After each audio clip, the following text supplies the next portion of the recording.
Hi, Susan Norwell here, reading with you from the Rett book club, The Stone Lion.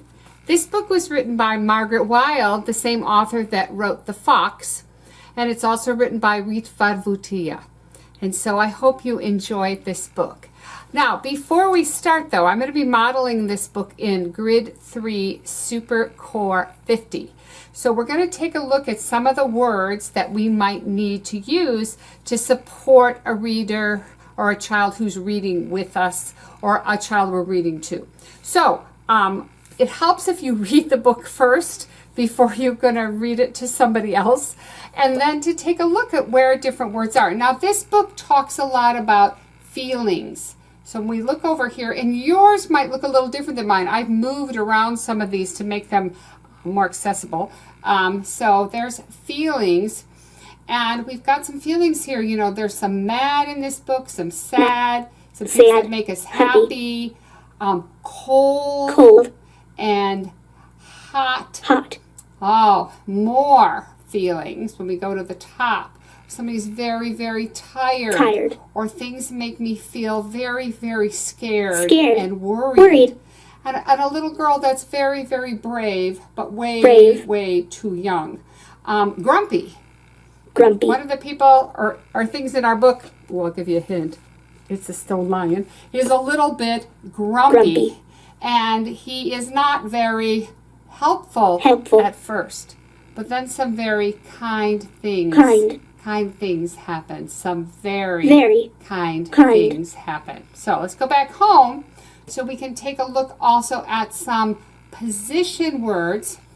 So we talk about being in the library or getting out of the library. There are some words that we have there. Also describing words down at the bottom here. Somebody is something is very difficult. He is hard. The lion is hard because he's made out of stone. Some things that happen are good or bad. Some things that happen are really not very fun at all. Then we're going to take a look at some sizes too, big and little. Maybe some qualities too, in terms of being real. Something in this book happens that we talk about, you know, is that really real? You know, we just don't know. Has he come alive? Actions. Helping is a big one. Knowing and thinking and feeling and loving and hurting and crying and hugging. So there are lots of words in this story. Giving, changing, choosing, because he's making a choice. We're going to now do some We're now going to do some reading and stops all this. We're going to stop all this talking. Stop all this talking and do some reading. And here goes. The Stone Lion. Now, the stone lion that crouched outside the library. Remember, I told you about these position words. They are outside. Outside the library. And I bet that word would be over here somewhere, outside. Maybe not. That would be a good word. Out. And then have side pop up. We'll have to do that in mine. I'll have to fix that. Outside the library looked so real. Oh, I do remember that describing word. Looked so quality. Looked so real. So fierce. Ooh. Real. And so fierce. Always looking kind of mad. And so cold. That the little children would scuttle past at the sight of him. Scuttle, that means that they move. Actions. They move very, very fast. One of those describing words that we saw was Fast. They move very, very fast because they're afraid of him. Some people, though, stopped to lean against the lion. One was a girl called Sarah.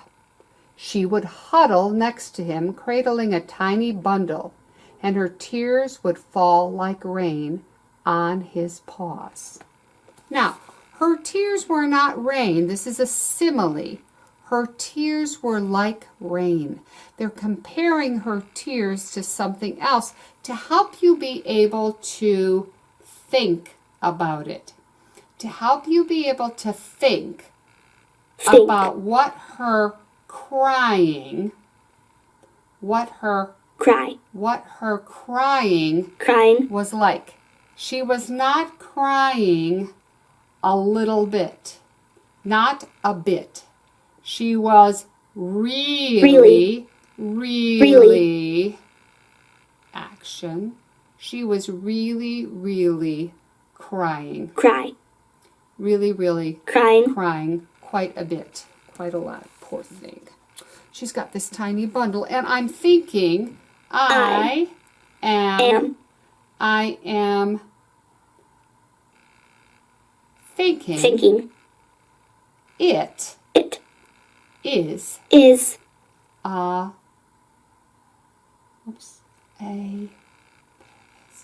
baby. I think it's a baby that's there. And I want to know why. I have a question. Why is that girl and the baby outside alone? Why? That's a big question for me in this book. Why does she weep? The lion asked the wise old gargoyle on the portico. Well, that was a mouthful, wasn't it? Let me try it again.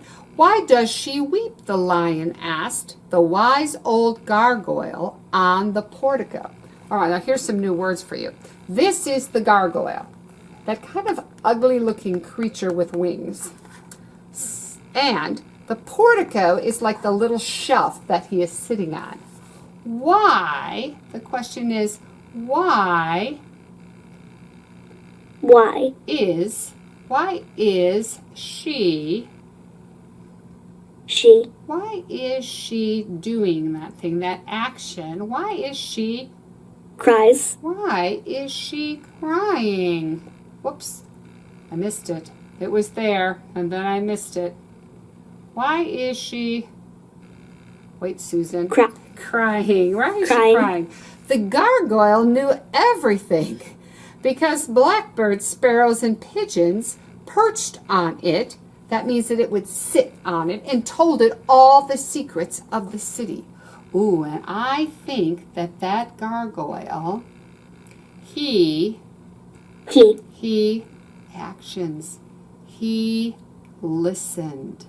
Let's see. I saw listening here before. He listened. I did see it. Listens. He listens. I knew it was there. I knew. Sometimes I just have to believe in myself and stick with it. Sarah cries because she and her baby brother are homeless and alone, the gargoyle said. What? I am very worried. I am very worried about that. Very worried about that. I think that is very, where's my feelings? I think that is very, very sad. Sad. And scary. I do not like it at all. Oh, said the lion, gazing coldly into the distance. Really? Just an O? And he's acting very, very coldly. Quality. Oh, you know what? I'm sorry. This is confusing to me, and every time I have the same issue. Cold is under feelings because he's feeling Cold. Cold. Right. He's kind of cold in his heart. He does not Not. He does not have Have. any feelings. He does not have any feelings. So he doesn't really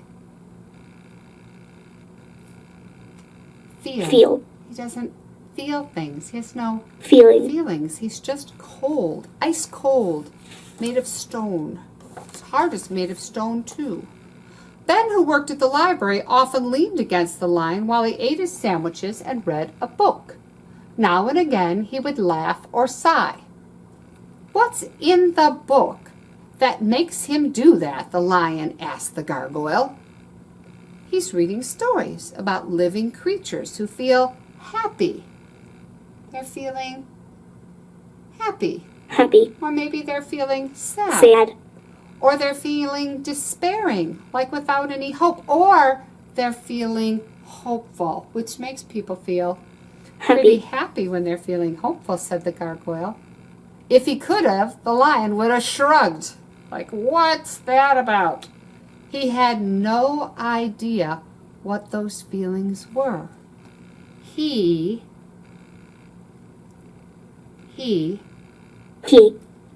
does not. Doesn't. He doesn't feel. Feel. Which means he doesn't feel love. He doesn't feel love. Love. He doesn't feel happy. Happy. Doesn't feel sad either. Sad. He's just Cold. cold in his heart. "I wish I was alive," he said, "but just so I could move. That's all I want." He really wants to actions. He wants to be able to move. Move. And that's it. That is it. Just move. All about him. Sometimes, that gargoyle, I just love him. He is very, very smart. He is very smart. Very, very smart. He's a good listener, and he's very, very smart. Sometimes stone animals are granted a chance to become warm-breathing creatures, said the gargoyle. But it is for a very short time only. So it's for a time that is very short. So we're going to describe size. It's a very, very short. A very short time, just a little bit of time. And they must desire it greatly. Desire means want it a lot. With a generous heart. A generous heart. That means a giving heart. Someone who helps. Someone who loves. And has lots of feelings. "I do desire it greatly," said the lion. I do. Oh, I believe him. He really wants it. But the generous heart? Really?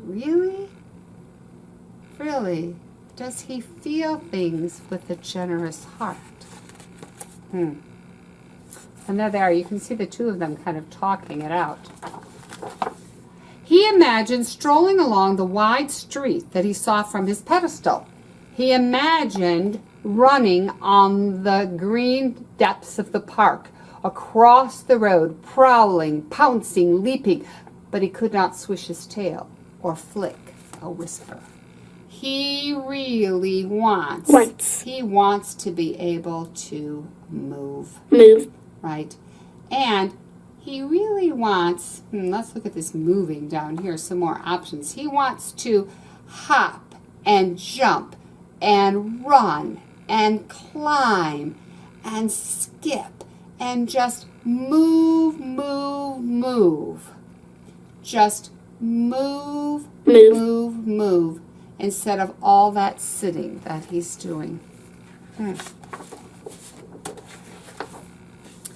One evening, it snowed heavily.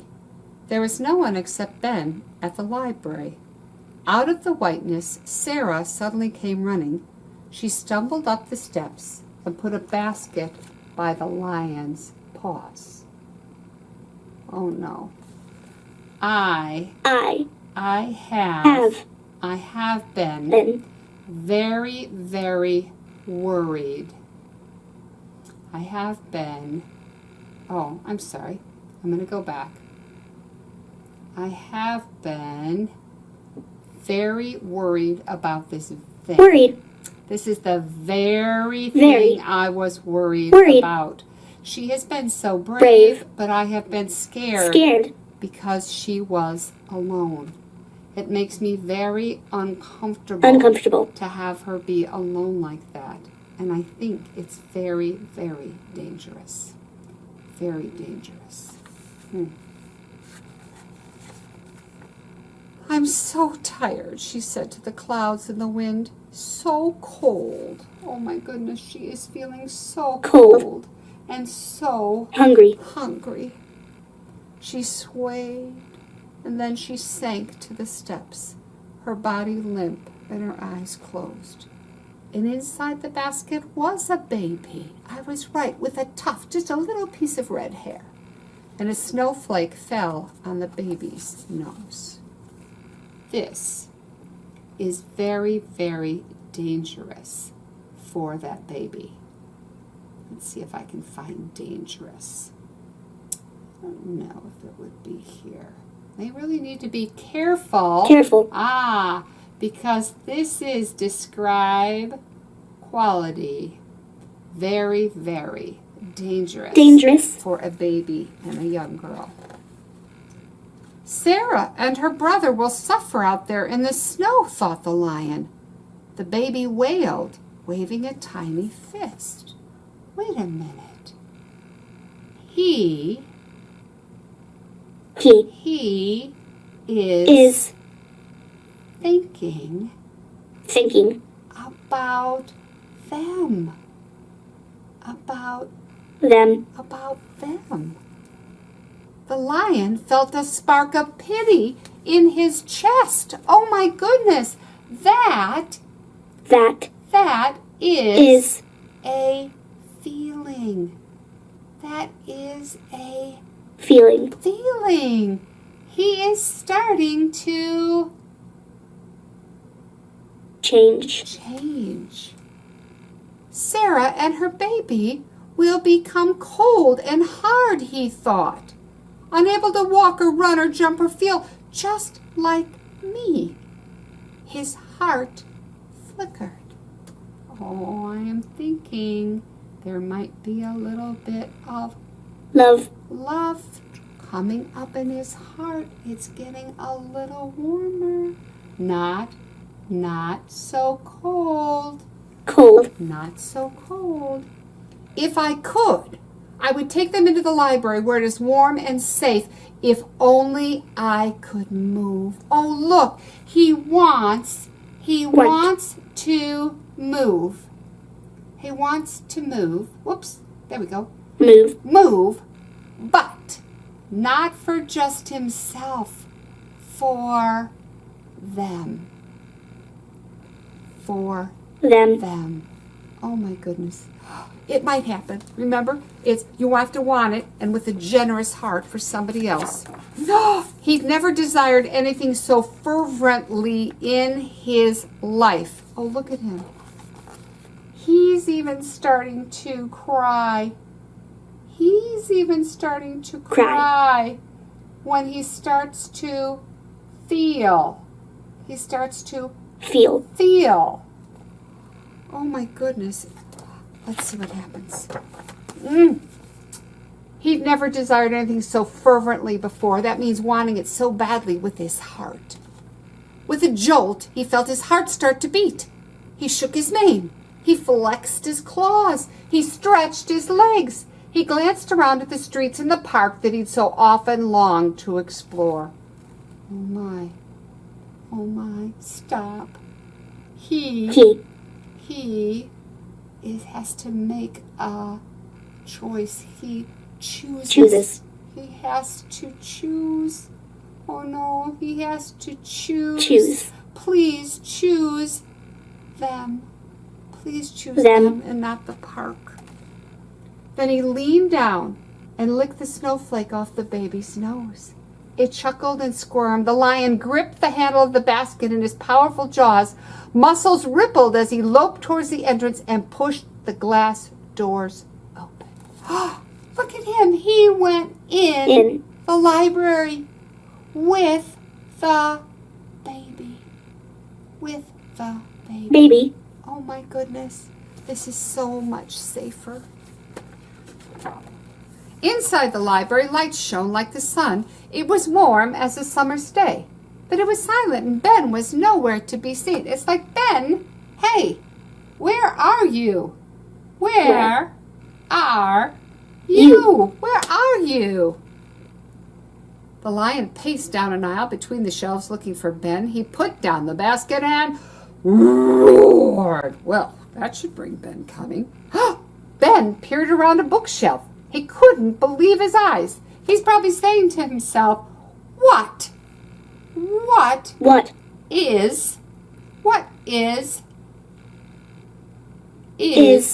going on here? It is you, he said with wonder. You always did look so lifelike. You always did look quality. So real. So real. Wow. He hurried to pick up the child. It's freezing, the poor thing. The lion gazed longingly over his shoulder at the world outside. Oh no, he's looking out again. He's looking out. Out that window. He wanted to plunge down the steps 3 at a time. He wanted to bound along the street, and he wanted to run through the park. He wanted to pounce and prowl and leap. That is what he wanted. That is what he wanted. Already, he could feel his joints stiffening, his sinews knotting, his muscles getting hard. But there was still one more thing he had to do. Oh, good. Oh my gosh, I am feeling